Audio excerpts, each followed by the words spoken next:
حسبنا اللہ ونعم الوکیل، نعم المولا ونعم النصیر۔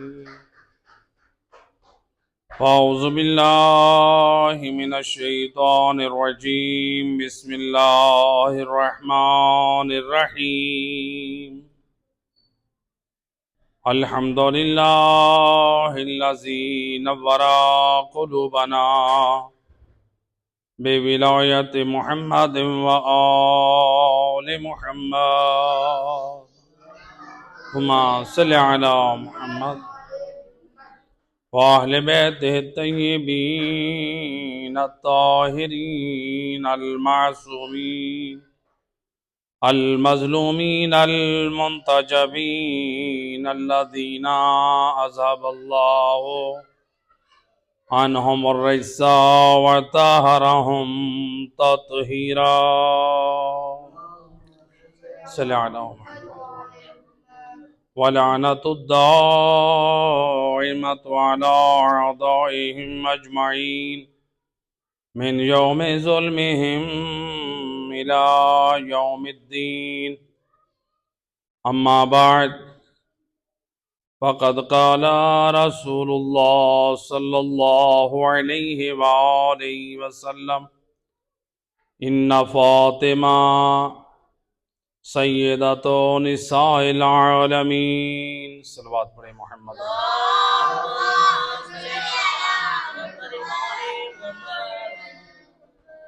ارباب عزا، سلسلہ شہادت جناب سیدہ فاطمۃ الزہراء سلام اللہ علیہا، صلی علی محمد وآلہ۔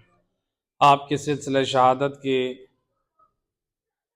حوالے سے 3 روزہ مجالس عزا کا اہتمام کیا گیا، اور یہ مجالس عزا ایام فاطمیہ ہم میں سے ہر ایک پر حق کے مودت فاطمہ زہرا ہے۔ جناب سیدہ کی محبت، ان کی مودت یہ تقاضا کرتی ہے جناب سیدہ کی مظلومیت کا احیاء کریں اور ان کے ایام غم کو ویسے منائیں جیسے امام حسین ابن علی کی ایام غم کو مناتے ہیں۔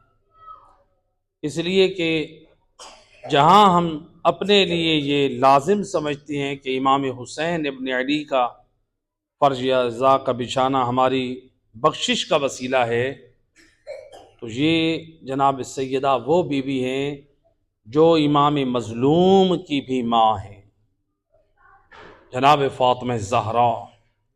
تو جس بیوی کے فرزند کا فرش عزا بچھانا ہماری بخشش کا وسیلہ ہے، تو اس بیوی کی خود اپنی فرش عزا کا بچھانا کس قدر ہمارے لیے بخشش اور مغفرت کا وسیلہ ہوگا۔ صلوات پڑھیں محمد و اہل بیت۔ اللہم صلی علی۔ بار دیگر بآواز بلند صلوات۔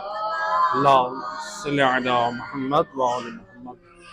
لہذا سید الرسل نے اپنی زبان عصمت سے آپ نے اپنی امت کو یہ پیغام ہدایت دیا: ان فاطمہ سیدۃ نساء العالمین، کہ اے دنیا والو، فاطمہ زہرا کو اس حیثیت سے نہ جاننا، صرف اس پر ایمان نہ رکھنا، یہ نہ کہتے رہنا کہ فاطمہ زہرا رسول کی بیٹی ہیں، بلکہ سید الرسل زبان وحی سے جناب زہرا کے حق میں وہ سند دے رہے ہیں، فرما رہے ہیں: ان فاطمہ سیدۃ نساء العالمین، فاطمہ عام عورتوں کی طرح کوئی خاتون نہیں ہے، بلکہ فاطمہ الزہرا، زبان وحی سے سن لو، یہ وہ بیوی ہے جو عالمین کے عورتوں کی سردار ہے، عالمین کی عورتوں کی سردار ہے۔ عالمین میں یعنی بی بی حوا سے لے کر قیامت تک بھی جتنی باشرافت، جتنی باعظمت، جتنی صاحب کمال، جتنی صاحب فضائل، جتنی صاحب عظمت بیویاں گزری ہیں، ان تمام بیویوں کے کمالات کو، ان کے فضائل کو، ان کے مناقب کو، ان کی عظمتوں کو اگر جمع کر کے ترازو کے ایک پلڑے میں رکھیں اور دوسرے پلڑے میں جناب سیدہ فاطمہ زہرا کی عظمت اور ان کی شان کو رکھیں تو بنت رسول فاطمہ زہرا کی عظمت کا ترازو کا پلڑا جھکتا ہوا نظر آتا ہے۔ تو اس لیے فرمائے ان فاطمہ سیدۃ نساء العالمین، یہ فاطمہ زہرا عام عورت نہیں ہے، عام بیبیوں کی طرح نہیں ہے۔ یہ صرف یہ نہ سمجھنا کہ یہ فاطمہ زہرا رسول اللہ کی بیٹی ہے۔ جناب فاطمہ زہرا کی عظمت و شان یہ ملتا ہے کہ جب رسول خدا صلی اللہ علیہ وآلہ وسلم مل کے صلوات پڑھیں محمد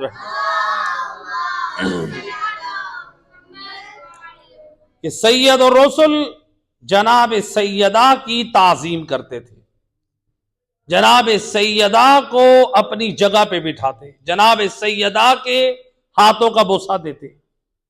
تو رسول اللہ جو تاریخ گواہ ہے، جناب فاطمہ زہرا آتی تو رسول اللہ جناب سیدہ کا کھڑے ہو کر احترام کرتے تھے، بی بی کی تعظیم کرتے تھے۔ اگر رسول اللہ کا جناب فاطمہ زہرا کی یہ تعظیم کرنا باپ ہونے کے اعتبار سے ہوتا، یعنی بیٹی کی تعظیم ہوتی، بیٹی کے منصب کو سامنے رکھ کے یہ تعظیم ہوتی، تو پھر رسول اللہ کی یہ سیرت امت کے لیے قیامت تک کے لیے یہ سنت قرار پاتی، ہر باپ اپنی بیٹی کے آنے پہ اس کی تعظیم کے لیے کھڑا ہو جائے، ہر باپ اپنی بیٹی کی تعظیم کے لیے کھڑا ہو جائے۔ تو کیا ہر باپ اپنی بیٹی کی تعظیم کے لیے کھڑا ہوتا ہے؟ کھڑا نہیں ہوتا۔ تو لہذا رسول اعظم صلی اللہ علیہ وآلہ وسلم، اللہم صلی علی محمد وآلہ، رسول اللہ جناب سیدہ کی جو تعظیم کر رہے ہیں وہ کیوں کر رہے ہیں؟ کیا بیٹی سمجھ کے کر رہے ہیں یا جناب سیدہ کی کسی عظمت اور شان کو سامنے رکھ کے تعظیم کر رہے ہیں؟ اور روایت زوجہ رسول بی بی عائشہ سے وہ کہتی ہیں کہ جب جناب فاطمہ زہرا آتی رسول اللہ کی زیارت کے لیے تو کیا ہوتا؟ فرماتی تھیں، بی بی عائشہ کہتی ہیں، اس سے پہلے جناب فاطمہ زہرا دروازے پر آئیں، رسول اللہ جلدی اور تیزی سے آپ دروازے کی طرف جاتے تھے، یعنی جس طرح گویا انسان دوڑتا ہے، تیزی سے اپنے قدم اٹھاتے ہیں اور دروازے کی طرف جاتے ہیں۔ تو کہتی ہیں کہ میں نے کبھی بھی رسول اللہ کو کسی آنے والے کے احترام میں، تعظیم میں، استقبال میں اتنا اہتمام کرتے نہیں دیکھا جتنا اہتمام، جتنی تعظیم، جتنی عظمت کا خیال جناب فاطمہ زہرا کے استقبال پر نبی کرتے ہیں۔ کون نبی؟ کوئی عام ہستی نہیں ہے، سید الانبیاء، یہ وہ نبی ہیں میدان معشر جس نبی کے آنے پہ تمام انبیاء کھڑے ہو جائیں گے، جس نبی کی یہ شان ہے۔ اس نبی کی شان پہ انبیاء کھڑے ہوں گے تو اوصیاء کھڑے ہو جائیں گے، اوصیاء کھڑے ہو جائیں گے تو صرف انبیاء کھڑے نہ ہوں گے، انبیاء کے ساتھ ان کی امتیں سید الانبیاء کی تعظیم کے لیے کھڑی ہوں گی۔ جس نبی کی اتنی عظمت ہے، اتنی شرافت ہے، اتنا وقار ہے، آپ ذرا خود اندازہ کریں اسی سے، جب نبی کی اتنی عظمت کہ تمام انبیاء سید الرسل حضرت محمد مصطفیٰ صلی اللہ علیہ وآلہ وسلم محمد آپ کی تعظیم کے لیے کھڑے ہوں، اور وہ نبی جس بیوی کی تعظیم کے لیے کھڑا ہو وہ کوئی بیوی عام منصب کی مالک نہیں ہے، بلکہ نبی جس بیوی کی تعظیم کے لیے کھڑے ہو رہے ہیں، گویا نبی اپنے عمل سے بتا رہے ہیں میں مصطفیٰ نہیں کھڑا ہو رہا، بلکہ نظام ہدایت کے تمام ہادیان برحق آدم سے لے کر خاتم تک، مجھ محمد مصطفیٰ تک 1,24,000 انبیاء ہم تعظیم زہرا کے لیے کھڑے ہو رہے ہیں، اور مصطفیٰ کھڑے ہو کر بتا رہے ہیں یہ صرف میں کھڑا نہیں ہو رہا، میرے اوصیاء کھڑے ہو رہے ہیں، ان انبیاء کے اوصیاء کھڑے ہو رہے ہیں، وہ اوصیاء کھڑے نہیں ہو رہے بلکہ تمام انبیاء کی امتیں بھی فاطمہ زہرا کی تعظیم کے لیے کھڑے ہو رہے ہیں۔ یہ عظمت ہے جناب زہرا، مل کے صلوات پڑھے محمد صلی اللہ علیہ وسلم۔ اتنی عظمت ہے جناب سیدہ کی۔ اور ملتا ہے زوجہ رسول بی بی عائشہ کہتی ہے کہ جب کبھی رسول اللہ دروازہ بطول پہ آتے، جب کبھی جناب سیدہ دروازے رسول پر آتی تو رسول اللہ تیزی سے دروازے کی طرف بڑھتے۔ جب دروازے پہ رسول اللہ جب استقبال کرتے تو بڑی خوشی سے دروازہ کھول کر فاطمہ زہرا کا استقبال کرتے، اور جب جناب زہرا آتی تو آپ کی پیشانی مبارک کا بوسہ دیتے، یعنی وہ مقام جو خدا کی بارگاہ میں سجدہ ریز ہوتی ہے، وہ پیشانی خود جبین مبارک جناب سیدہ بھی مبارک ہے، لیکن یہ وہ جبین مبارک ہے فاطمہ زہرا کی جو رب کی بارگاہ میں جھکتی ہے، اور سید الرسل کو یہ جبین، یہ پیشانی اور زیادہ محبوب ہے۔ صلوات پڑھے محمد و اہل بیت صلی اللہ علیہ وسلم۔ تو لہذا اب سید الرسل کیا کرتے ہیں؟ جناب فاطمہ زہرا کی پیشانی کا بوسہ لیتے ہیں، اور پھر کیا کرتے ہیں؟ جناب سیدہ کے دونوں ہاتھوں کا بوسہ دیتے ہیں۔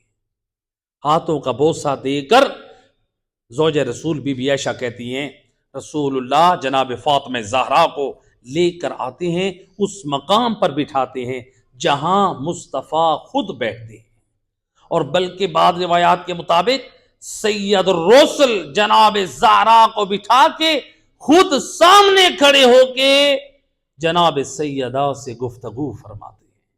اللہ اکبر! گویا جناب زہرا کی یہ عملی تعظیم کر کے اپنی زوجہ عائشہ کی زبانی امت کو بتا رہے ہیں کہ اے میری امت، اے مسلمانوں، جو میری اس زوجہ کی تعظیم کرتا ہے، او میری اس زوجہ پر ایمان رکھنے والوں، آؤ دیکھو یہ فاطمہ زہرا یہ عام بی بی نہیں ہے، یہ وہ بی بی ہے جس کی تعظیم کے لیے مصطفیٰ کھڑا ہوتا ہے۔ اللہ اکبر! یہ عام بی بی نہیں۔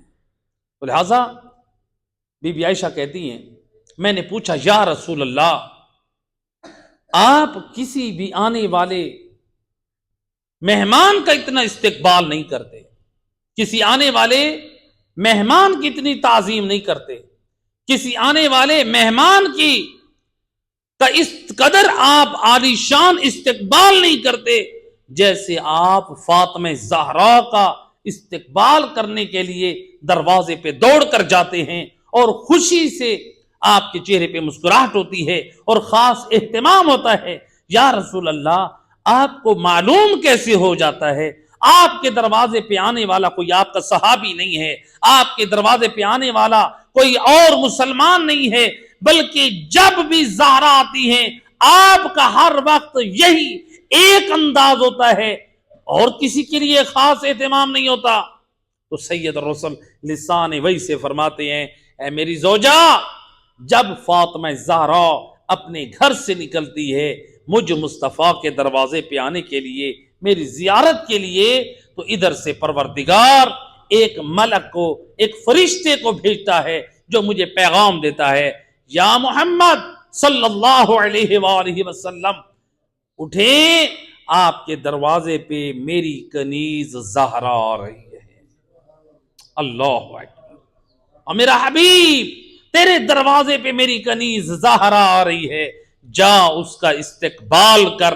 گویا نبی بتا رہے ہیں، اور میرے امتیوں اور میرے کلمہ گو، میں مصطفیٰ زہرا کی تعظیم اپنی مرضی سے نہیں بلکہ خدا کی رضا اور اس کی منشا کے مطابق تعظیم فاطمہ زہرا کرتا ہوں۔ یہ عظمت ہے جناب فاطمہ زہرا۔ صلوات پڑھے محمد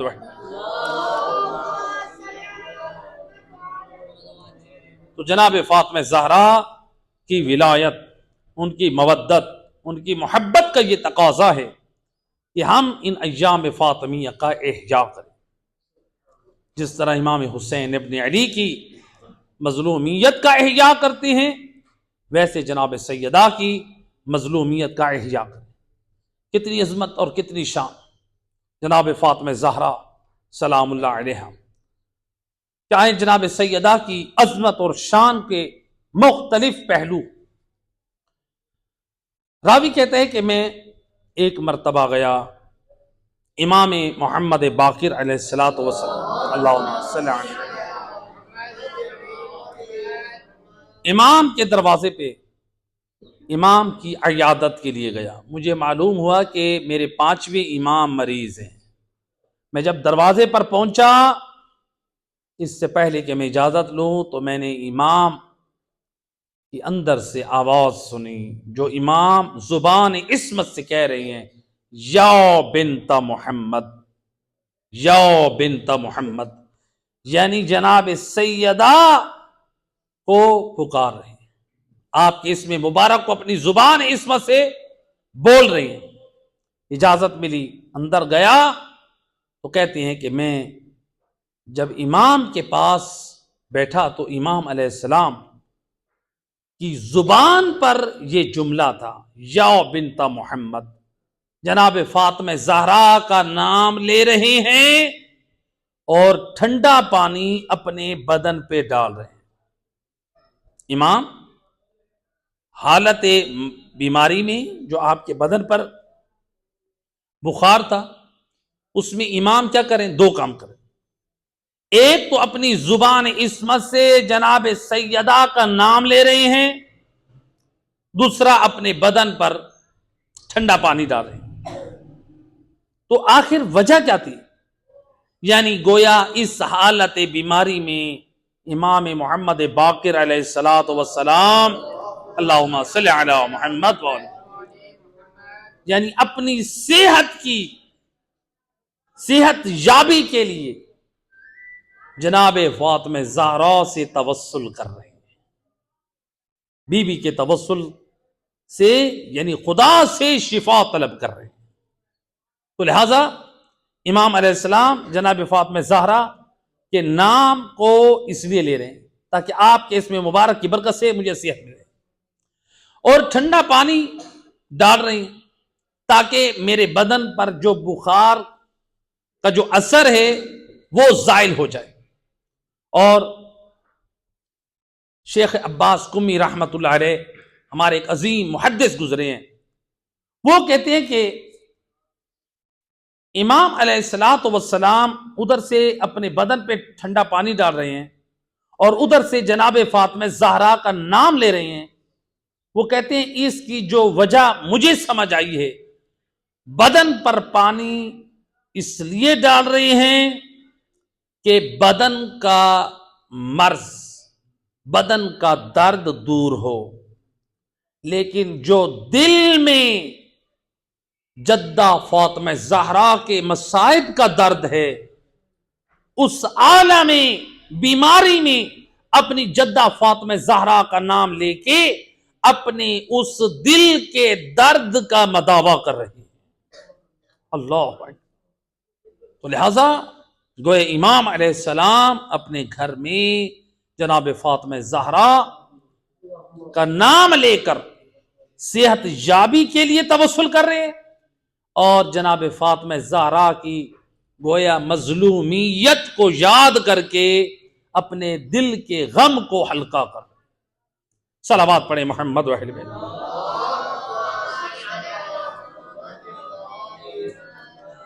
تو جناب فاطمہ زہرا یعنی وہ بی بی جسے ہمارے امام معصوم جس بی بی کو اپنی حالت مرض میں جس بی بی کا وسیلہ بنائے،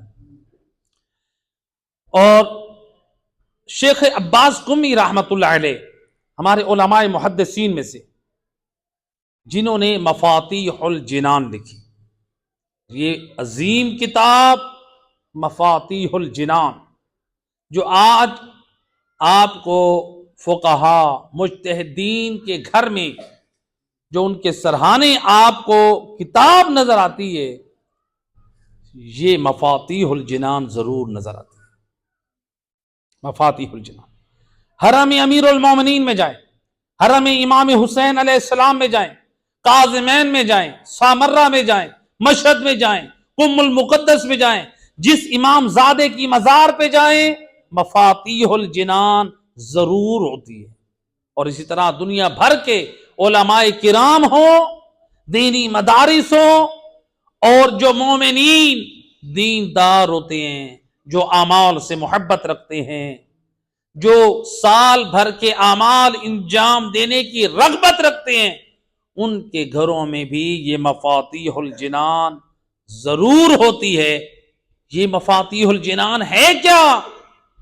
اس مفاتیح الجنان میں پورے سال کے اعمال نقل ہوئے، وہ اعمال جو خود ائمہ ہدی علیہ السلام کی زبانی بیان ہوئے، یعنی محرم کے تمام اعمال، سفر کے، ربیع الاول کے، ہر میں، رجب کے، شعبان کے، ماہ رمضان کے، ہر مہینے کی خصوصیات، پورے سال کی مناسبتیں، شہادت، ولادت، اعمال، جو مبارک دن ہیں، ان تمام کو اس مفاتیح الجنان میں ذکر کیا گیا۔ اور اس مفاتیح الجنان کی اتنی عظیم خصوصیت ہے، اس مفاتیح الجنان میں صرف یہ اعمال ذکر نہیں ہوئے بلکہ روزانہ کی نمازوں کی تاکیبات بھی بیان ہوئے۔ جہاں پر تاکیبات نماز بیان ہوئے، وہاں پر اس مفاتیح الجنان میں قرآن کی مختلف صورتوں کی فضیلتوں کو بیان کیا گیا۔ جہاں پر ان چیزوں کی فضیلتوں کو بیان کیا، وہاں پر مفاتیح الجنان میں جو ائمہ ہدی علیہ السلام کی طرف سے یا علماء کی طرف سے جو وظائف، جو ورد معصومین کی طرف سے، جو تعویذات ائمہ ہدی علیہ السلام کی طرف سے، ہر بیماری کا علاج اور تعویذات بھی اس مفاتیح الجنان میں درج کیے گئے۔ اور اس کے علاوہ جو زندگی کے اور آداب اور احکام ہیں، مثلا بچے کی ولادت سے لے کر بچے کی انسان کی وفات تک جو آداب اسلامی ہیں، وہ سارے اس مفاتیح الجنان میں درج، یعنی اتنی جو بہترین جو اعمال پر، تعویذات پر، دعاؤں پر، صورتوں پر، تاکیبات پر، علاج پر مشتمل کتاب اگر کوئی ہے اس وقت تو وہ صرف مفاتیح الجنان کتاب ہے۔ ہر مومن کے گھر میں یہ کتاب ہونی چاہیے، یہ وہ عظیم کتاب۔ حالانکہ اس کتاب سے پہلے بڑے بڑے علماء نے بڑی بڑی اعمال کی کتابیں لکھی، بڑے بڑے علماء، بزرگ علماء، انہوں نے کتابیں لکھی، ان کو اتنی مقبولیت نہ ملی جتنی مقبولیت اور جتنی عظمت اس مفاتیح الجنان کو ملی۔ اور شیخ عباس قمی جو محدث ہیں، جو اس کتاب کے مؤلف ہیں، جنہوں نے یہ کتاب لکھی، ان کی زندگی میں یہ مفاتیح الجنان منظر عام پہ آ گئی۔ یعنی یہ وہ زمانہ تھا، یعنی تقریباً آج سے 80 سال یا 90 سال پہلے، ہو سکتا ہے 100 سال بھی ہو گیا ہو، بعید نہیں۔ یعنی جس وقت کتاب جو ہے چھپنا بڑا مشکل کام ہوتا تھا، مرلہ ہوتا تھا، اس زمانے میں بھی یہ مفاتیح الجنان دنوں میں منظر عام پہ آ گئی، یعنی دیندار لوگوں کے پاس، علماء کے پاس، مومنین کے پاس اس قدر اس کی مقبولیت ہو گئی۔ شیخ عباس قمی نے کتاب لکھی اور ان کی زندگی میں شہرت پا گئی. شیخ عباس قمی رحمت اللہ علیہ کے بیٹے کہتے ہیں بابا آپ کی کتاب سے پہلے بڑی بڑی کتابیں لکھی گئی. علامہ مجلسی نے اعمال پر کتاب لکھی, اس کو اتنی مقبولیت اور شہرت نہ ملی. بابا سید ابن طاؤس نے اپنی کتاب لکھی اقبال الاعمال, اس کو اتنی شہرت نہ ملی.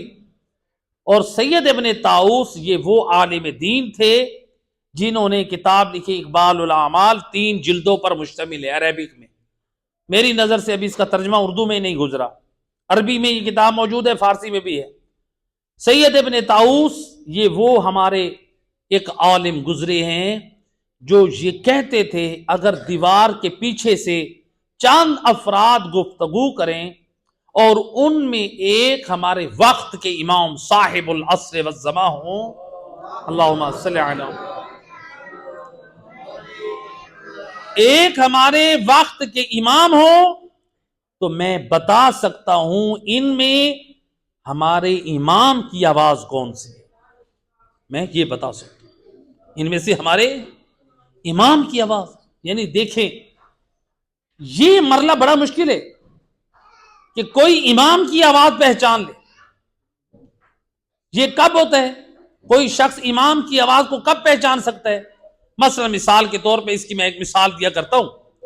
دیکھیں میرا آپ کے ساتھ رابطہ ٹیلی فون پر اتنا گہرا ہے, میرے پاس آپ کا نمبر سیو ہے اور میرے پاس آپ کے پاس میرا نمبر سیو ہے, اور روزانہ ہم بات کرتے ہیں یا ملتے ہیں, ملاقات کرتے ہیں. ایک مرتبہ یہ ہوا میں نے کسی نئے نمبر سے آپ کو کال کی, آپ نے دیکھا جو نمبر میرے نام سے سیو ہے اس سے تو کال نہیں ہے, آپ نے فون اٹھا لیا. تو جب میں نے آپ کو موبائل پر کہا السلام علیکم, آپ نے میرے سلام سے کہا کہ قبلہ آپ بول رہے ہیں, یہ نیا نمبر ہے. تو یہ یعنی میرے ساتھ آپ کا ارتباط اتنا زیادہ ہوگا کہ آپ مجھ سے اتنی گفتگو کر چکے ہوں, اتنی مرتبہ فون پہ میرے ساتھ رابطہ ہو چکا ہو, اب نئے نمبر سے بھی رابطہ کروں تو آپ میری آواز کو پہچان جائیں. ایسے ہے کہ نہیں؟ آپ دیکھیں جو کہہ رہے ہیں کہ اگر دیوار کے پیچھے چند لوگ گفتگو کریں اور ان میں ایک ہمارے وقت کے امام ہوں, میں بتا سکتا ہوں کون سا لہجے والی ہستی ہمارے وقت کے امام صاحب العصر والزمان. صلوات پڑھے محمد وحید.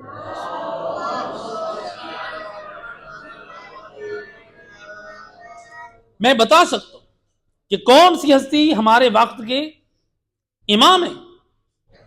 اب دیکھیں جس نائب امام, جس فقیہ کی کتاب اتنی عظیم کہ جو امام زمان علیہ السلام سے اتنے جو رابطے میں ہیں, جو امام کی آواز کی پہچان رکھتے ہیں, ان کی کتاب اقبال الاعمال کو بھی اتنی شہرت نہ ملی, اس کا بھی اتنا جلد تعارف نہ ہوا, لیکن مفاتیح الجنان کو اتنی پذیرائی ملی, اس کا اتنا تعارف ہو گیا.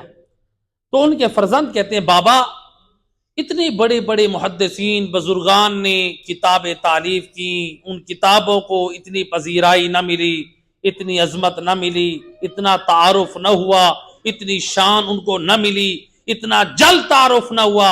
یہ آپ کی مفاتیح الجنان, یہ اتنا جلد اس کا تعارف کیوں ہوا؟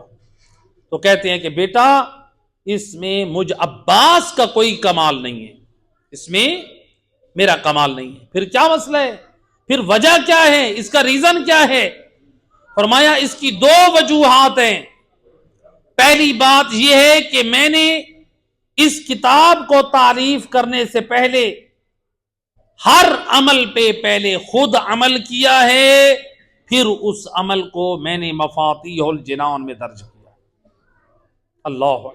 یہ ہیں علماء ربانی جنہوں نے پہلے عمل کیا ہے اور پھر اس کو تحریر میں لائے ہیں. یقیناً جو چیز عمل میں ہو اس کی ایک تاثیر ہوتی ہے. یہ صرف علماء کی ذمہ داری نہیں ہے کہ وہ باعمل ہوں، اہل ایمان کی بھی ذمہ داری ہے وہ بھی کیا ہوں، وہ بھی باعمل ہوں. کیونکہ جو بھی باعمل ہوگا اس کی بات وہ اثر رکھے گی. اگر علماء باعمل ہیں تو یقیناً ان کی وہ بات کی تاثیر زیادہ ہوگی اس بات کی جس بات میں وہ خود باعمل ہے. اسی طرح اہل ایمان میں سے اپنی اولاد کو سمجھاتے ہیں، اپنے رشتہ داروں کو سمجھاتے ہیں، تو لہذا اس بات کا اثر زیادہ ہوگا جو والدین خود بھی کرتے ہوں گے. تو لہذا پہلے انسان خود عمل کرے. تو لہذا شیخ عباس قمی رحمۃ اللہ علیہ کیا کہتے ہیں؟ کہتے ہیں اس میں میرا کوئی کمال نہیں ہے، بلکہ اس میں میں نے دو باتوں کا خیال رکھا. پہلی بات یہ ہے میں نے کتاب تالیف کرنے سے پہلے ہر عمل کو پر پہلے عمل کرتا تھا، پھر اس کو تحریر میں لاتا رہا. دوسرا بیٹا جو بڑی خصوصیت ہے جو اس کتاب کو برکت اور عظمت ملی وہ اس میں میرا کمال نہیں ہے. جب میں نے یہ کتاب لکھ لی تو میں نے اس کتاب کو جناب فاطمہ زہرا سلام اللہ علیہا کی اللہم صلی آپ کی خدمت میں نے اس کتاب کو ہدیہ کر دیا، میں نے تحفۃً آپ کی خدمت میں پیش کر دیا. بیٹا اس میں میرا کوئی کمال نہیں ہے، بلکہ جتنی بھی برکت اور عنایت ملی ہے، جتنی بھی عظمت ملی ہے، جتنا بھی تعارف ملا ہے، یہ بنت رسول فاطمہ زہرا کے توسل سے ہوا ہے. صلوات پڑھیں جناب فاطمہ زہرا کی عظمت. اللہم صلی علی. تو لہذا اب دیکھیں یہ مفاتیح الجنان یعنی اتنی عظیم کتاب، ایسی کتابیں ہمارے گھروں میں ہونی چاہیے. بعض اپنی گھروں میں کتابیں بھی رکھے، صرف موبائل کا زمانہ ہے، لوگ کہتے ہیں کہ ہم پی ڈی ایف میں کتاب پڑھ لیں گے. پی ڈی ایف میں بہت سارے ہمارے نوجوان نسل جو ہے وہ پی ڈی ایف میں کتابیں تو رکھ لیتی ہیں، لیکن بہت کم لوگوں کو کتاب پھر پڑھنے کی توفیق ملتی ہے. تو لہٰذا کتابیں اپنے اندر شوق رکھیں. اپنے گھر کی لائبریری، جس طرح اپنے گھر میں آپ ایک باکس رکھتے ہیں دوائیوں کے لیے، میڈیسن کا باکس رکھتے ہیں کہ ضرورت کے وقت آپ میڈیسن استعمال کریں، تو آپ مختلف ٹیبلٹس رکھتے ہیں، آپ زخم کے لیے مرہم اور دوسری چیزیں رکھتے ہیں. ان سے زیادہ جو بدن کی علاج کے لیے چیزیں رکھی ہیں، دوائیاں رکھی ہیں، ان سے زیادہ ضرورت ہے ہم اپنی روح کے علاج کے لیے بھی کچھ ایسی بکس رکھیں جس میں محمد وآل محمد کی پاک تعلیمات ہوں، جو ان کے فرمودات ہوں، جو ان کے بتائے ہوئے اعمال ہوں، ان کے بتائے ہوئے آداب ہوں، جو ہمیں بھی فائدہ دیں اور ہماری نسلوں اور ہمارے بچوں کو بھی فائدہ دیں. تو اگر ہمیں رغبت نہیں ہوگی کتاب سے، ہمیں رغبت نہیں ہوگی قرآن سے، ہمیں رغبت نہیں ہوگی حدیث سے، پھر اپنی ایمان سے بتائیں ہماری نسلوں میں رغبت ہوگی؟ جب ہم میں رغبت نہیں ہے، ہم میں شوق نہیں ہے، اولاد نے ہمیں دیکھنا ہے، تو پھر ہماری اولاد بھی وہی کرے گی. اب اگر ماں باپ سارا دن موبائل ہاتھ میں لے کے بیٹھے رہیں تو پھر ظاہری بات ہے اسکول میں آنے کے بعد اولاد نے سب سے پہلے آپ سے قرآن نہیں مانگنا. اولاد عام طور پہ ماں باپ سے کیا مانگتی ہے؟ موبائل مانگتی ہے. ماشاءاللہ سمجھدار بچہ ہے. اولاد سے پہلے موبائل جو آنکھوں دیکھا منظر ہے، تو لہذا موبائل اولاد کو دے دیتے ہیں. جو چیزیں دینے کی ہیں وہ ہم اولادوں کو نہیں دے رہے، اور جو چیزیں نہیں دینے کی وہ ہم اپنی اولادوں کو دے رہے ہیں. تو لہذا یعنی ہمیں رغبت اور شوق ہو ان چیزوں کی طرف. تو لہذا جناب زہرا کا توسل یعنی اس قدر بابرکت کہ کتنی کتابیں لکھی گئیں، اتنی ان کو عظمت اور شہرت اور پذیرائی نہ ملی جتنا مفاتیح الجنان کو ملی. اور یہ صدقہ تھا جناب فاطمہ زہرا کا. اللہم صلی علی. تو جناب سیدہ فاطمہ زہرا سے جس نے بھی توسل کیا اپنی مراد پائی. اور اس میں ملتا ہے کہ جناب فاطمہ زہرا کی کنیز تھیں جن کا نام تھا اسماء. تو جناب سیدہ کی شہادت کے بعد انہوں نے فیصلہ کیا میں مدینہ چھوڑ دیتی ہوں، مدینہ چھوڑنے کا فیصلہ کیا۔ اب یہ مکہ کی طرف سفر کر رہی تھی، تو کہتے ہیں یہ مکہ کی طرف سفر کر رہی تھی تو راستے میں ایک ایسی جگہ پہنچی تو جب ان کے پاس ذات راہ میں پانی نہیں تھا، اب پانی پینے کے لیے نہیں ہے راستے میں، اور کسی جگہ پہ بھی دور دور تک پانی کا نام و نشان بھی نہیں ہے۔ اب یہ خاتون جناب فاطمہ زہرا کی کنیز پیاسی ہیں، ان کے پاس بھی پانی ختم ہو گیا اور راستے میں کسی اور کے پاس بھی پانی نہیں ہے، اور جتنا سفر طے کر رہی ہیں تلاش کر رہی ہیں کہیں پانی کا نام و نشان بھی نہیں ہے۔ تو اب انہوں نے دیکھا کہ اگر مجھے پانی نہیں ملتا، کچھ دیر اور گزرتی ہے تو شاید میں اسی پیاس کی حالت میں اس تپتے صحرا میں مجھے موت آ جائے۔ ظاہری بات ہے، ایک صحرا کا سفر ہے اور ادھر سے گرمی بھی ہے اور شدت پیاس سے تڑپ رہی ہیں۔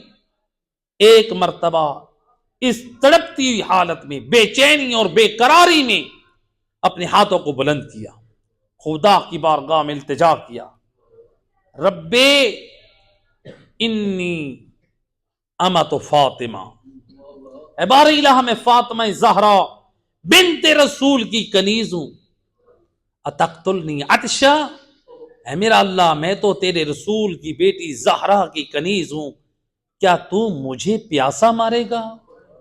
اللہ اکبر، یعنی اس قدر کنیز جناب فاطمہ زہرا پر معرفت جناب سیدہ، عظمت جناب سیدہ عیاں تھی کہ جناب فاطمہ زہرا کا واسطہ خدا کی بارگاہ میں رد ہونے والا نہیں ہے۔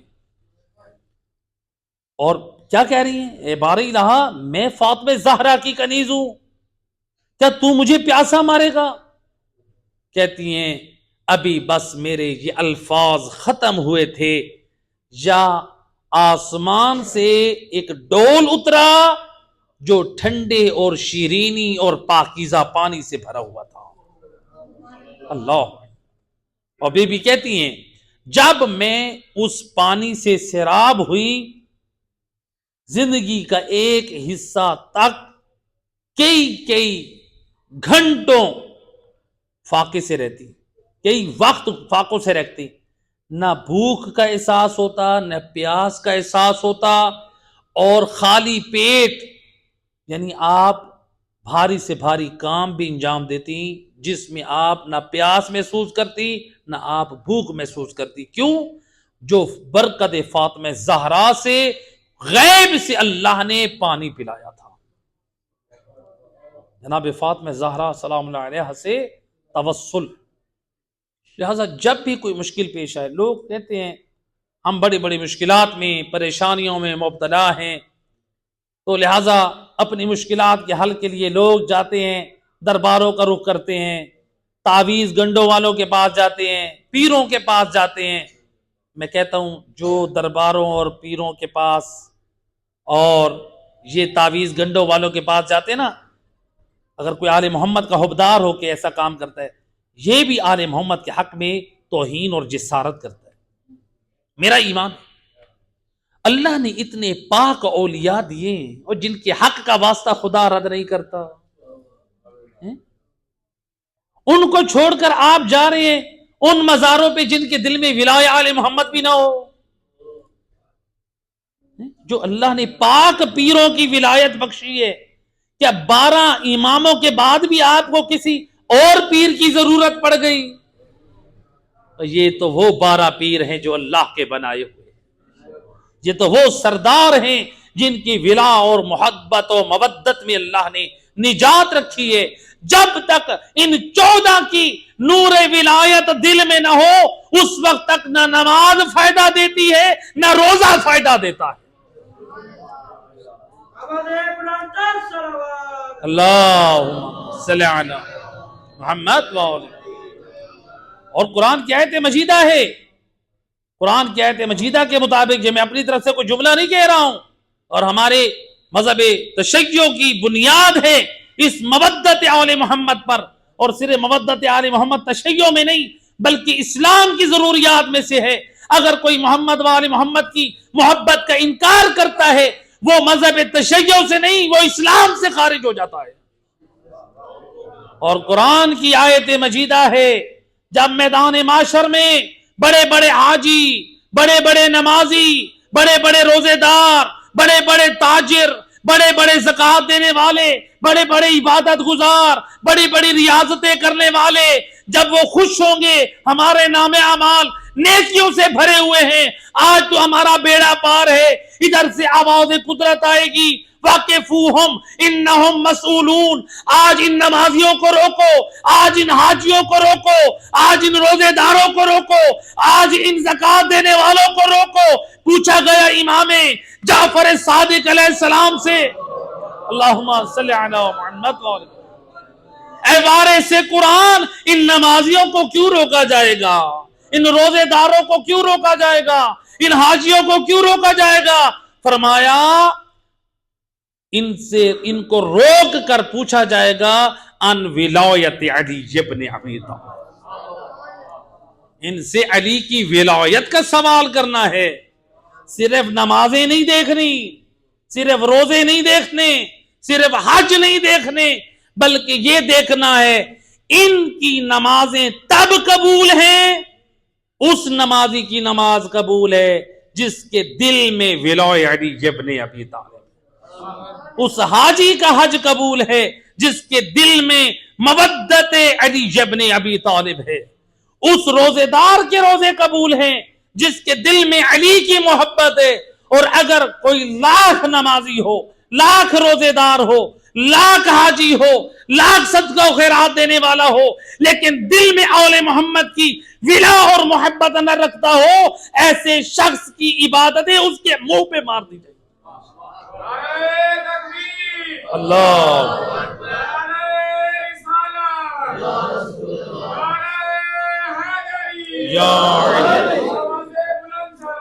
اللہم صلی علی جناب یا علی.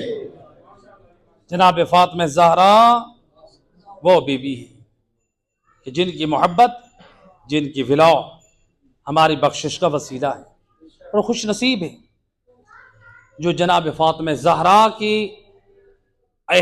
مصائب کا، آپ کی مظلومیت کا جو احیا کرتے ہیں. تو لہذا اپنے اوپر لازم حق قرار دیں. جس طرح اپنے گھروں کو بنانے کے لیے، اپنی اولادوں کو اعلیٰ تعلیم دینے کے لیے، اپنی جائز خواہشات کو پورا کرنے کے لیے اپنے پاس مال جمع کرتے ہو، بی بی فاطمہ زہرا کا حق کے مودت کا تقاضا یہ ہے بی بی کی ذکر مصائب کے لیے بھی مال جمع کرو.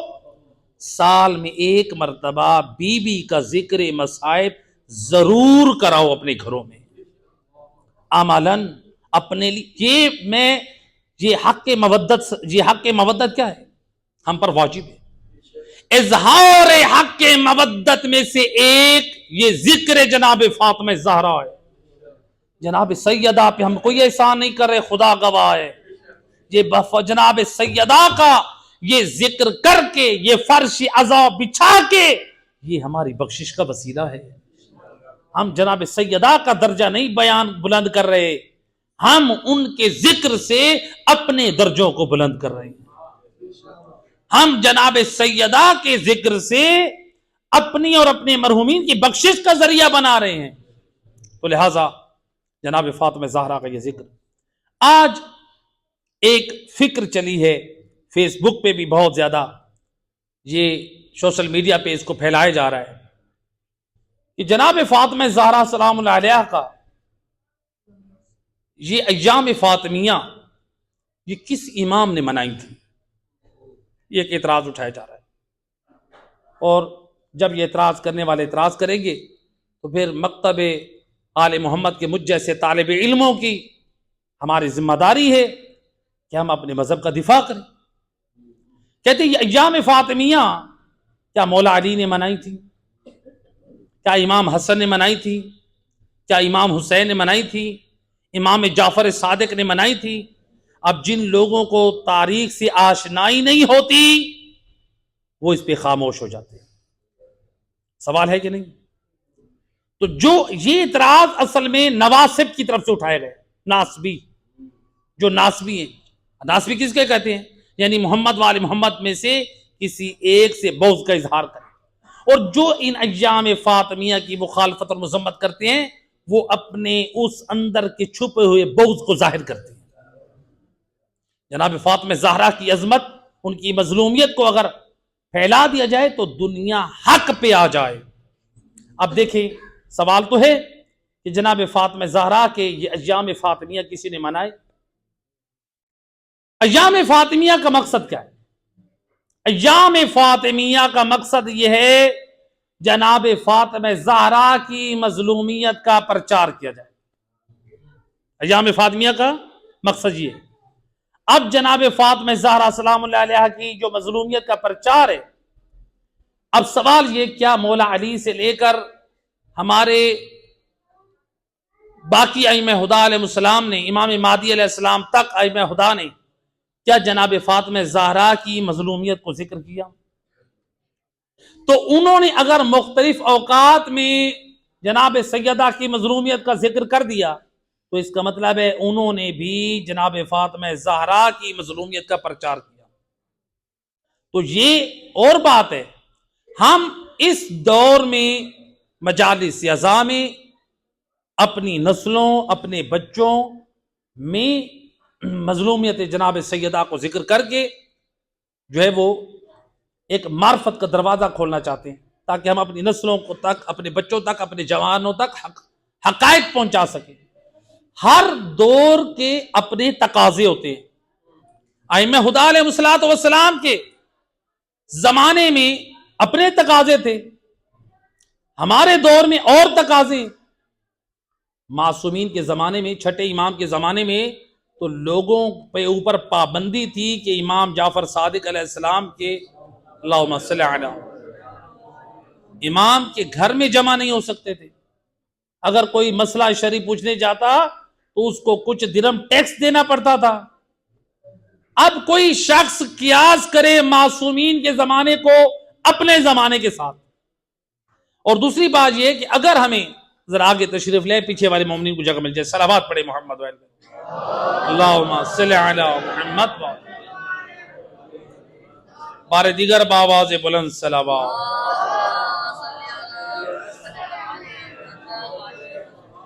اب جناب فاطمہ زہرا کی مظلومیت کا اہتمام کیا امیر المومنین نے کیا؟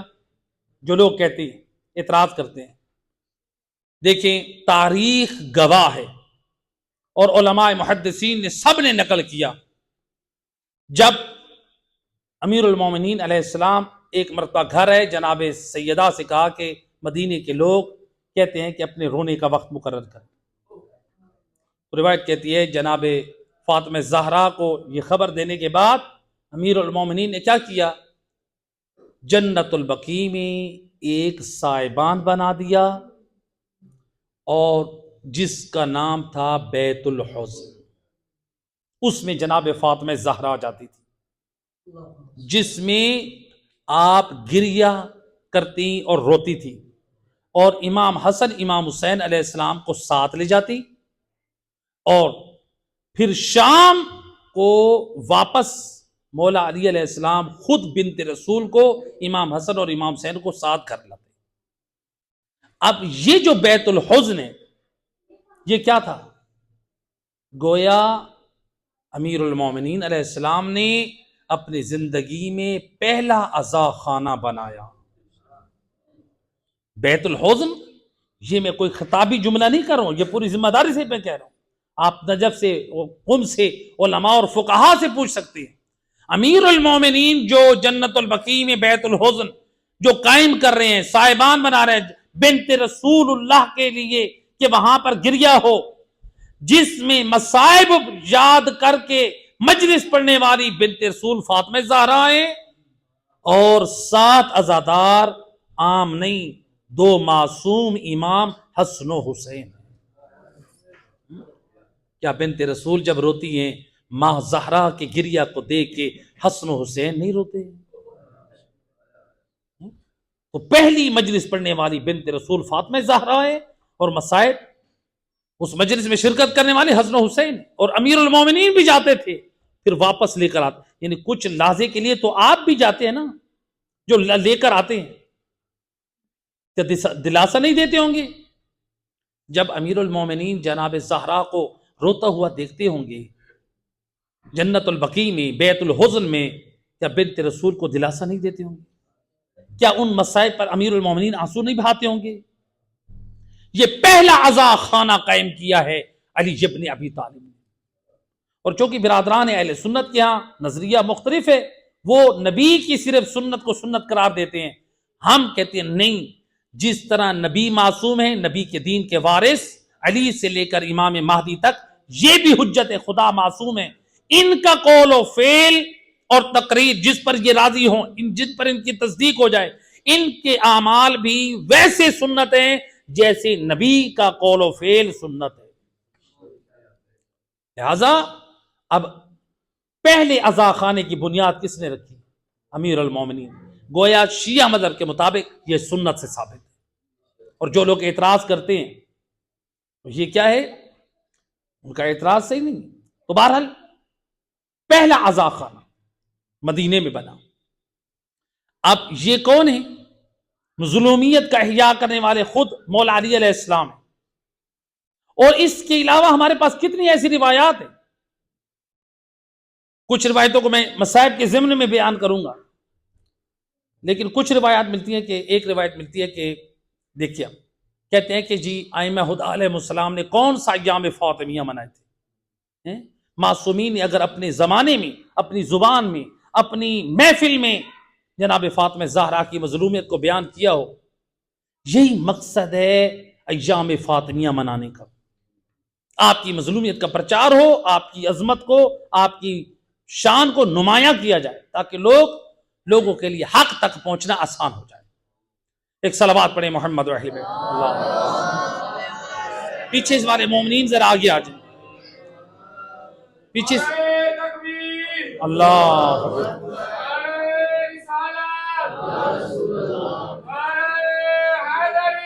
یا علی زندہ باد، مردہ باد، مردہ باد. اللہم صلی علی محمد.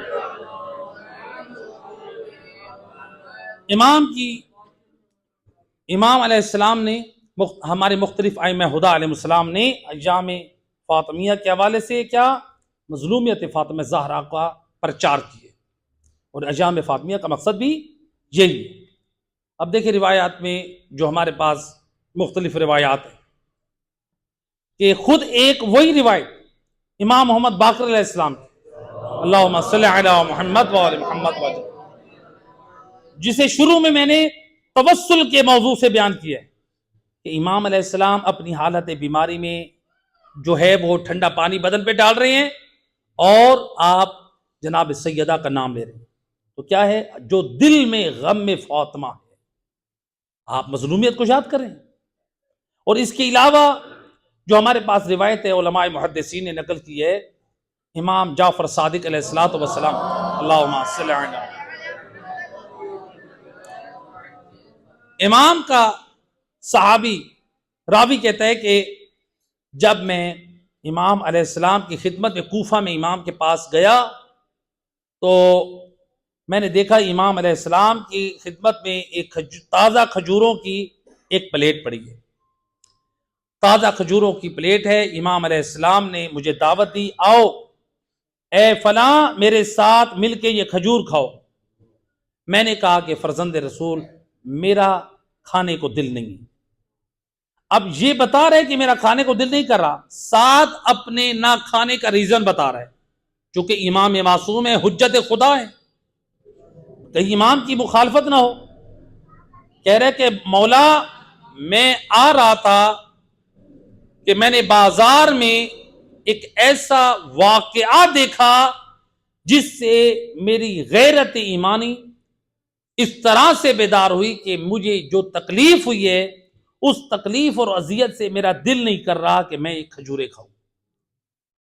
امام علیہ الصلوۃ والسلام فرماتے ہیں کہ بتاؤ کیا تو نے ایسا منظر دیکھا، کون سی ایسی بات ہوئی جس کی وجہ سے، یعنی میں حجت خدا امام معصوم تمہیں اپنے ساتھ کھجور کھانے کا کہہ رہا ہوں اور تم کہہ رہے ہو میرا کھجور کھانے کو دل نہیں ہے۔ وہ کیا منظر دیکھا؟ کہتا ہے مولا میں نے دیکھا کہ بازار میں ایک جو ہے وہ خاتون تھی، اس کو حکومت کے سپاہی اس کو اریسٹ کر کے جا رہے ہیں اور جس کے اوپر ظلم کر رہے تھے اسے مار رہے تھے۔ تو مجھ سے یہ منظر دیکھا نہ گیا، ایک پردے دار بی بی مستور جس کو حکومت کے سپاہی جس کے اوپر ظلم کر رہے ہیں، مجھ سے برداشت نہ ہوا۔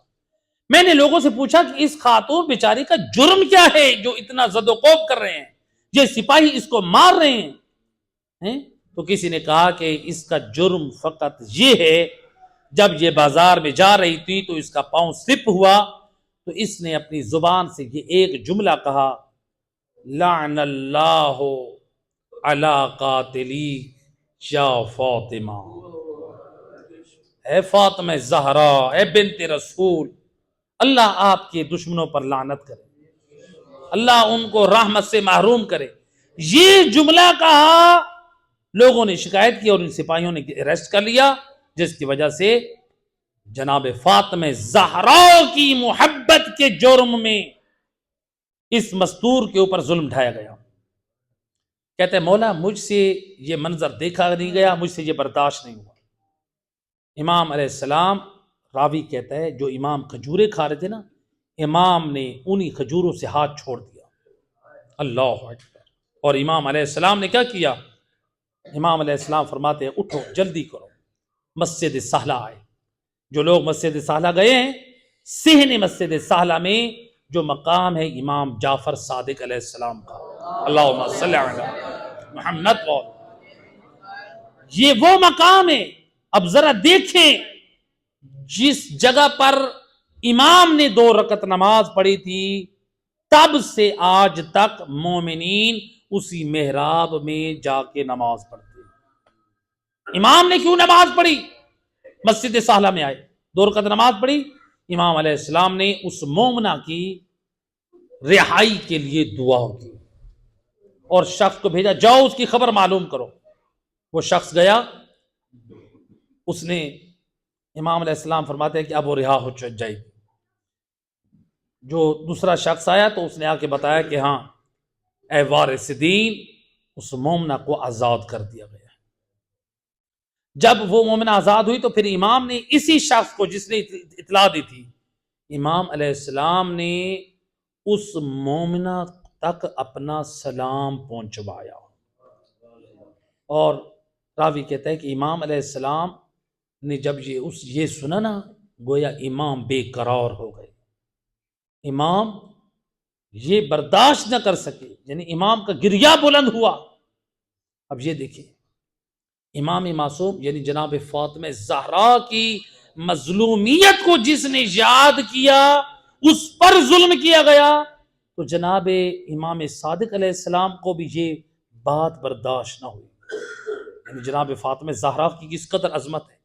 اب دیکھیں امام جعفر صادق علیہ السلام، اللہم صلی علی، امام علیہ السلام کے زمانے میں جب کہا گیا کہ مولا اس نے جناب سیدہ کے دشمنوں پر لعنت کی ہے، تو امام علیہ السلام نے کیا کیا؟ اس کے لیے نماز پڑھ کے دعا کی۔ تو گویا امام نے یہ اپنے عمل سے بتایا کہ جو مظلومیت فاطمہ زہرا کے پرچار میں جس پر ظلم ہو، ہماری دعائیں ان کے حق میں ہیں۔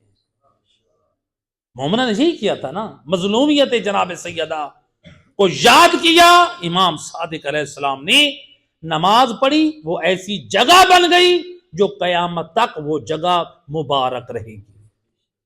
لہذا یہ امام علیہ السلام یعنی ائمہ ہدی علیہ السلام نے مختلف ادوار میں مظلومیت جناب فاطمہ زہرا کا احیاء کیا، اور فقط یہاں تک نہیں، روایت ہے مزید، روایات بہت زیادہ ہے، بہرحال میں ایک روایت میں اتفاق کر رہا ہوں۔ روایت ہے کہ زکریا بن آدم جو امام علی رضا علیہ السلام کے صحابی ہیں، وہ کہتے ہیں کہ میں امام علی رضا علیہ السلام کے ہاں موجود تھا، تو آپ کی اس محفل میں یعنی اور بھی کچھ افراد تھے، یعنی یہ تھے، خود امام تھے، یا اور کنیز اور غلام کچھ اور افراد تھے۔ کہتے ہیں کہ اس محفل میں ایک 4 سالہ بچہ آیا، جو کون تھے؟ امام محمد تقی علیہ السلام، اللہم صلی علی محمد۔ تو 4 سال کا سن ہے ہمارے نویں امام کا۔ جب امام آئے نا تو امام علیہ السلام نے اپنی ہاتھوں کو زمین پہ رکھا اور اپنی نگاہ کو آسمان کی طرف بلند کر کے دعا کی۔ آپ نے گریہ کیا، امام علیہ السلام نے دعا کی کہ خدا، میرا دل کرتا ہے کہ میں ان لوگوں کو قبر سے نکالوں اور ان کو میں جلا دوں اور عذاب دوں جنہوں نے جناب فاطمہ زہرا پر ظلم کیا۔ اب دیکھیں، یہ اس امام رضا علیہ السلام کے گھر میں جناب فاطمہ زہرا کی مظلومیت بیان ہو رہی ہے، اور بیان کرنے والے کون ہیں؟ امام محمد تقی علیہ السلام ہے۔ یعنی امام رضا علیہ السلام نے جناب زہرا کی مظلومیت کو یعنی اتنا پہلے بیان کر دیے کہ 4 سال کی امام ہے، وہ بھی اپنی جدہ فاطمہ زہرا کی مظلومیت کو بیان کر کے گریہ کر رہے ہیں، وہ بھی جناب فاطمہ زہرا کے اوپر ظلم کرنے والوں پہ برات کا اظہار کر رہے ہیں۔ اب روایت کا جملہ ہے، جب یہ عمل دیکھا نا تو امام رضا علیہ السلام نے اپنے فرزند کی جبین کا بوسہ دیا۔ کیوں؟ اس لیے میری جدہ زہرا کی مظلومیت پہ اتنی معرفت رکھتا ہے۔ کتنی ہمارے پاس روایات ہیں، خود امام جعفر صادق علیہ الصلوۃ والسلام، اللہم صلی علی، روایات میں ملتے ہیں، خود امام جعفر صادق علیہ السلام گریہ کرتے تھے، امام روتے تھے۔ اور بلکہ یہاں تک روایت میں نے پڑھا ہے کہ سید الرسل کبھی کبھار جب روتے تھے نا، تو جب پوچھا گیا یا رسول اللہ آپ کیوں رو رہے ہیں، کیا جواب دیتے رسول اللہ؟ فرماتے تھے میں اس وقت کو یاد کر کے رو رہا ہوں فاطمہ زہرا کو تماچے مارے جائے، اجرکم علی اللہ زیادہ۔ یہ تو نبی نے بھی مظلومیت زہرا کو منایا ہے، لہذا یہ کہنا کہ ایام فاطمیہ کا کیا مقصد ہے، اور نبی اپنی زندگی میں بتا کر گئے ہیں۔ روایت کا اگر تاریخ کا مطالعہ کرے، یہاں تک ملتا ہے شب معراج نبی نے جہاں اور راز و نیاز کی باتیں کی ہیں، وہاں نبی کو یہ بھی بتایا اے میرا حبیب، تیری بنت فاطمہ زہرا پر تیری امت کیا ظلم ڈھائے گی۔ اور نبی نے اسی وقت زبان وحی سے پڑھا تھا انا للہ و انا الیہ راجعون۔ رسول اللہ نے تو اس وقت بھی پڑھا تھا اجرکم علی اللہ زیادہ۔ لہذا بنت رسول فاطمہ زہرا کی مظلومیت یہ کوئی انوکھی مظلومیت نہیں ہے۔ روایت کہتی ہے بی بی فاطمہ زہرا کی اس مظلومیت پہ امام صادق نے کیسا اہتمام کیا تھا۔ امام فرماتے ہیں ایک دن امام کی محفل تھی، امام کے صاحب تھے، فرماتے تھے قیامت کا میدان جب آئے گا نا، زوج رسول بی بی ختیجہ آئیں گی جن کے ہاتھ پہ حضرت محسن کا لاشا ہوگا، ان کے ساتھ جناب فاطمہ بنت اسد ہوگی، اور ان کے ساتھ اے رسول کی زخمی پہلو والی بیٹی او فاطمہ زہرا ہوگی۔ یہ بیبیاں فریاد کرتے ہوئے او میدان قیامت میں آئے گی، اے بی بی خدیجہ کے ہاتھ میں محسن کا لاشا ہوگا، اور بنت رسول یہ قرآن کی آیت پڑھ کے کہہ رہی ہوگی اے آج یہ وہ دل ہے جس کا تم سے وعدہ کیا گیا، اے خدا کی بارگاہ میں مقدمہ ہوگا، پیش ہوگا۔ راوی کہتا ہے اے میرے چھٹے امام، اے جب جناب زہرا اور بی بی خدیجہ اور بی بی فاطمہ بنت اسد کا آنا، محسن کے لاشے کا لانا، اے جب یہ مسائل بیان کر رہے تھے اور میرے امام نے اتنا گریہ کیا اور ریش مبارک آنسوں سے تر ہو گئی، اے میرے تو امام نے بھی اپنی محفل میں اور بنت رسول کی ایام منائے اور ان کی مظلومیت کا پرچار کیا۔ اجرکم علی اللہ۔ عزادارو، ہے روایت کہتی ہے، امام فرماتے ہیں امام نے اتنا گریہ کیا کہ آنے والے جب آئیں گے ہائے محسن کا لاشا پیش کریں گے۔ روایت کہتی ہے کہ ایک مرتبہ ہے گھر میں جناب امیر المومنین علیہ السلام نے ہے وہ کرتا نکالا جس کرتے میں ہے رسول اللہ کو غسل دیا گیا تھا۔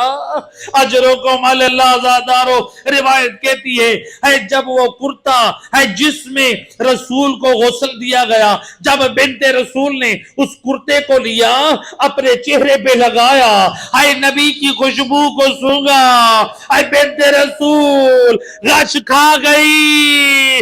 اجرکم علی اللہ زادارو، روایت کہتی ہے بی بی سے یہ برداشت نہ ہوا، اے بابا کے کرتے کو دیکھ کر او بی بی کا کرتا ہے گریہ بلند ہوا۔ میں کہوں گا او بی بی، اور تو نے بابا کا صرف وہ کرتا دیکھا اور جس میں رسول اللہ کو ہے غسل دیا گیا تھا، او بی بی ہے کربلا میں کاش ہوتی اور وہ منظر دیکھتی اور جس کرتے میں اے حسین تھے، اے جس کرتے کو جگہ جگہ سے پارا کیا گیا تھا، اے وہ کرتا، روایت کہتی ہے جب یہ قافلہ شام سے اے کربلا آیا، پھر کربلا سے اور جب مدینہ گیا نا، آیت اللہ اشتہار دی نقل کرتے ہیں عزادارو، اے بنت علی نے جناب زینب عالیہ نے اے اپنی اس گٹھری سے اے وہ کرتا نکالا اور جو کرتا حسین کے اے بدن سے اشکیاء نے لوٹا تھا، اے علی کی بیٹی نے وہ کرتا واپس لیا تھا، اے وہ خون آلود کرتا، اے علی کی بیٹی اے جب آئی ہے نا واپس کربلا سے وہ کرتا ساتھ لائی ہے۔ میں کہا کرتا ہوں عزادارو، جب لوگ آتے ہیں نا کربلا سے اے لوگوں کے لیے تحفہ لے کر آتے ہیں، لوگوں کے لیے کوئی ہدیہ لے کر آتے ہیں، اے لوگوں کے لیے تبرک لے کر آتے ہیں۔ اے علی کی بیٹی زینب بھی کربلا سے مدینہ گئی، اے ماں زہرا کے لیے کیا لے کر گئی ہے؟ آیت اللہ اشتہار دی نقل کرتے ہیں اے بنت علی نے وہ اپنی گٹھڑی سے وہ خون آلود کرتا نکالا، اماں وہ تیرے لیے کربلا سے وہ تیرے لال حسین کا کرتا لائی ہوں۔ الا لعنت اللہ علی القوم الظالمین۔